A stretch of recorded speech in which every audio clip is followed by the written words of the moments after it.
세금 잘 알려주는 쌤 누나, 쌤 언니 최자영 세무사. 박송희 세무사입니다. 안녕하세요. 쌤 언니 알바 해봤어요? 알바 대학생 때 해봤어요. 뭐 저는 해봤어요? 피자헛 아, 서빙 알바 해보고 피자헛에서 피자 이렇게 무거운 거 들고 네, 이런 나눠주고 거? 그런 것도 하고 좀 오래 했어요. 그리고 가외 가외도 해봤고 공부 잘했나 보다. 초등학생 초등 나 가해하면 아픈 기억이 있어가지고. 잘려서. 또, 가외 그리고 뭐 그 학교에서 하는 것들 그런 것도 좀 근로장학생? 해보고. 네, 그거 말고는 별로 이렇게 많이 해보지는 못한 것 같아요. 종류를 많이는 안 해봤어요. 세무사님 많이 해보셨죠? 쌤 네, 누나. 저는 되게 다양하게 많이 해봤는데 문제는 길게는 안 했어요. 짧게. 재밌었던 알바가 많아요. 텔레마케팅 알바. 1등 했잖아요. 1등 했어요. 전화 되게 많이 받았어요. 그래서 지금 약간 스카우트도 됐었는데 세무사 공부한다고 그만둬가지고 아무튼 텔레마케팅 알바, 컵닦기 알바, 전단지 알바, 그다음에 자료 입력 알바. 자료 입력 알바를 오래 했던 것 같아요. 생각해보니까 그 건설회사에서도 해봤고 리서치 회사에서도 해봤고 네, 그게 사실 쏠쏠해요. 많이 입력할수록 돈을 많이 주거든. 손만 빠르면. 그때부터 좀 세무사 될 준비를. 네, 숫자를 진짜 빨리 썼어요. 되게 다양한 알바가 있었는데 네. 요즘에는 근데 알바를 보면은 되게 구하시는 분들, 그러니까 맞아요. 일하시는 분들은 또 일자리 찾기 어렵다 맞아. 그러고. 요즘 들어보니까 알바 자리가 별로 없다. 그리고 시간도 막 다 뭐 쪼개서 있어서 좀 좋은 알바 자리 찾기가 힘들다 이렇게 말씀하시는 분들도 많으시고 또 사장님들 보면 알바생 구하기가 너무 네. 힘들다 이렇게 말씀을 하시거든요. 그래서 서로 이게 매칭이 안 되나 봐요. 이쪽이랑 둘 다 어렵다고 얘기하시는데 저 직업 소개서를 해야 될까 봐요. 그러네. 또 오늘은 저희가 직업소개서의 역할을 해드리진 못하겠지만 그래도 알바생들은 세금을 어떻게 내는지 이 문제를 해결해서 두 사이드에 계시는 분들한테 도움이 됐으면 좋겠습니다. 네. 알바는 어떻게 세금 낼까요? 알바 일단 세금을 낼까요?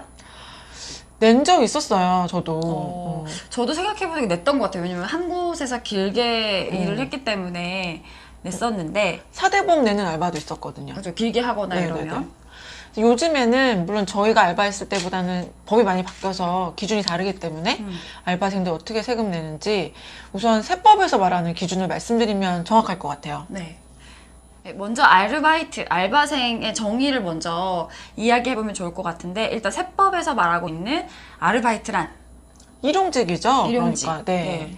단어에서 이제 힌트가 있는 것 같아요. 일용직, 일당, 일당을 받는 네. 사람들 시간제. 근로자이긴 근로자인데 그러니까 고용주랑 이제 근로자 일하시는 분이랑 계약 관계에 따라서 일을 하는 분들인데 그렇지만 급여를 뭐 일정 기간 단위로 주는 게 아니라 일 단위로. 한 달에 얼마, 연봉 얼마 이런 게 아니라 뭐 몇 시간, 시간당 얼마이대 하루에 몇 시간만 일을 하겠다 이렇게 나눈 게 일용직인 거죠. 네네. 그리고 세법에서는 근무 기간의 기준이 또 몇 달이죠? 3개월이요. 그래서 3개월을 기준으로 네. 3개월을 넘게 일하는 경우에는 아르바이트가 아니다. 둘이 계약 관계를 일용직으로 했다고 하더라도 세법에서 3개월 이상 그렇게 일용직을 유지했다면 그 사람은 그때부터는 일용직이 아니라 상용 근로자가 된다라고 얘기하고 있어요. 상용 근로자는 또 어떤 걸까요? 상용 근로자는 그냥 정직원으로 정직원. 생각하시면 될 것 같아요. 일용직이냐 상용직이냐 이렇게 나누고 있네요. 세법에서는. 네. 그래서 그 두 개를 나누는 게 왜 그러냐면 세금을 계산하는 방법이 달라요. 일용직들은 뭐 일 단위 혹은 시간 단위로 급여가 지급되기 때문에 그 단위별로 해서 세금을 계산하죠. 네. 그 하루에 공제되는 금액이 커요. 네. 그래서 금액이 올해는 개정이 되어서 15만 원까지는 일단 공제를 해줍니다. 공제 깎아준다는 얘기네요. 네. 그래서 그러면은 일당이 15만 원이면은 세금이 없는 거죠. 그러니까 세금을 계산하는 기준의 금액이 0이 되기 때문에 세금이 없는 거죠. 그래서 저희가 인식하기에 알바는 세금이 없어. 이렇게 생각할 수 있는 그렇죠. 거죠. 네. 그러니까 여태까지 여러분들이 받으셨던 일당이 15만 원이 안 돼서 세금을 안 내고 계셨던 거일 수도 있겠네요. 네. 그럼 15만 원 넘으면 세금을 갑자기 많이 내게 될까요? 꼭 그렇진 않아요. 왜냐하면 일용직은 아무래도 정기적으로 일하시는 상용 근로자보다는 취약한 고용관계를 갖고 있기 때문에 한 번 더 세금을 감면해주는 제도가 있어요. 네. 그래서 그럼 15만 원이 넘더라도 18만 원, 20만 원 받더라도 뭐 15만 원을 빼고 거기에 6%를 곱하고 거기서 세액공제를 55% 해주게 됩니다. 그래서 계산을 하면 그냥 쉽게 2.7%를 곱한다라고 생각하시면 돼요. 그러니까 그냥 연봉 일당에 15만 원 뺀 금액의 2.7%. 네. 그렇게 하면 간단하게 계산할 네. 수 있겠네요. 그리고 한 18만 원까지는 세금이 안 나옵니다. 소액부징수라는 게 있기 때문에 납부세액이 1,000원 미만이시면 납부 안 하셔도 되거든요. 요걸 고려하면 얼추 18만 원 정도. 일당 18만 원까지는 납부세액이 없다. 그러면 한 달에 30일 일하면 꽤 크겠네요. 네. 정직원이 이제 됐다.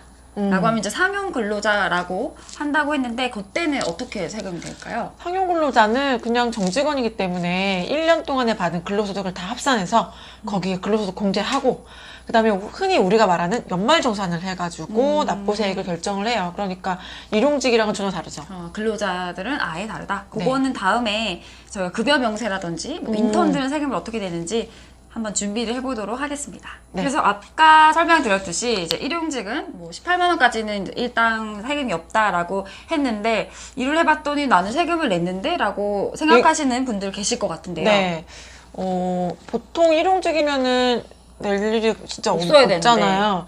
근데 세금을 내는 경우가 저희가 있죠. 보니까 있어요. 사업소득자로 3.3% 원천징수하는 경우들이 있잖아요. 네.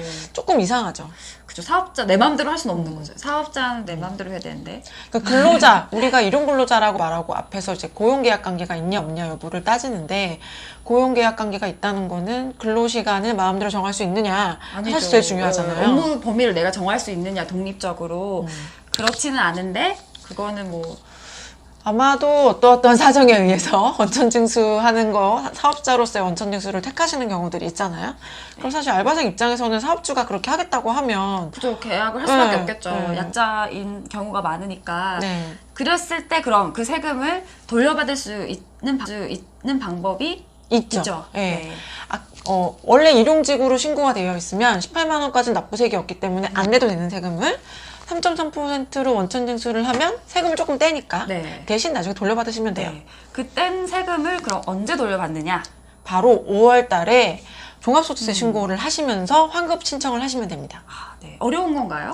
사실 그렇게 어렵지 않아요. 홈택스 들어가서 이렇게 막 누르면 지급명세서 불러오기, 뭐 사업소득 불러오기 이런 게 있어요. 그래서 네네. 불러와서 하게 되면 보통 낸 세금을 대부분 돌려받을 수 있게 되실 거예요. 네, 근데 진짜 사업소득자다. 난 알바생이 아니었고 정말 사업소득자다라고 하셔가지고 소득이 많다.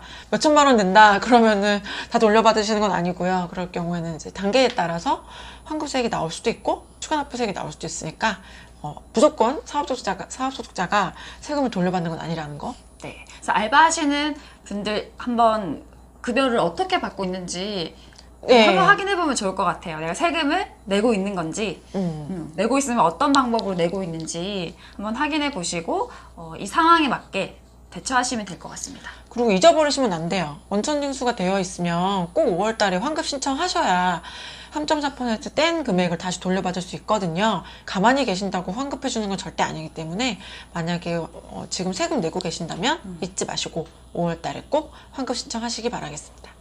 세무서는 내 소득이 있는지, 일용직이었는지, 뭐 사업소득자였는지 뭐 이런 걸 알 수 있는 방법이 어떤 방법을 알 수 있을까요? 사업자가 지급하면서 어떤 방식으로 지급했는지 세무서에 신고하게 되어 있어요. 그게 바로 지급명세서 제출이라고 하는 거죠. 네, 뭐 연말정산하는 것도 마찬가지인데 어쨌든 돈을 주는 사람은 이 사람한테 돈을 어떤 방식으로 줬다. 그 때마다 신고하게 되어 있기 때문에 여러분들 소득이 일용직으로 신고가 되어 있는지 사업자로 신고가 되어 있는지 과세관청은 다 알고 있답니다. 네. 그걸 바탕으로 이제 5월 달에 이제 소득세 신고 기간이 5월이에요. 그래서 5월 달에 이렇게 맞는 안내문이 오기도 해요. 네, 5월 초쯤에 발급이 되죠. 각 네. 집으로 날아가니까 확인해 보시면 될 것 같고요. 온다고 했는데 3년차 안 세모니가 왔다. 온다고 했는데 안 왔다. 라고 하면 이제 공인인증서로 홈택스에 로그인 하시면 내 소득을 확인해 보실 수가 있습니다. 아니면 세무서에 전화해도 되죠. 맞아요. 본인이. 전화하셔도 되고요. 가까운 세무서가 있으시다면 찾아가 보셔도 됩니다. 네, 그렇게 무서운 곳이 아닙니다. 가서 여쭤보시면 돼요. 네, 이 정도는 아주 간편하게 하실 수 있어요. 네. 만약에 어려움이 있으시다면 저희 쌤누나 쌤언니가 이제 준비하고 있는 프로그램을 통해서 도움을 받으실 수도 있을 것 같고요. 어쨌든 오늘은 이제 아르바이트생분들에 관련된 세금 네. 얘기를 나눠봤네요. 요즘에는 이제 노동법도 좀 강화되고 있는 추세이고 네, 그리고 네. 사대보험이 사업주나 일하시는 분들, 뭐 단기 계약이든 장기 계약이든 이 고용 계약이 있으신 분들이랑은 되게 많이 바뀌고 의무사항들이 많이 생겼잖아요. 뭐 주휴수당이라는 것도 있고 그래서 그거를 어떻게 챙기는지 네. 네, 어떻게 뭐 운영이 되고 있는 건지 법적으로 그런 설명을 다음에 한번 해보도록 하겠습니다. 네, 다음 시간 많이 기대해 주시고요. 오늘은 여기서 인사드릴게요. 지금까지 세금 잘 알려주는 쌤 누나, 쌤 언니였습니다. 안녕. 안녕.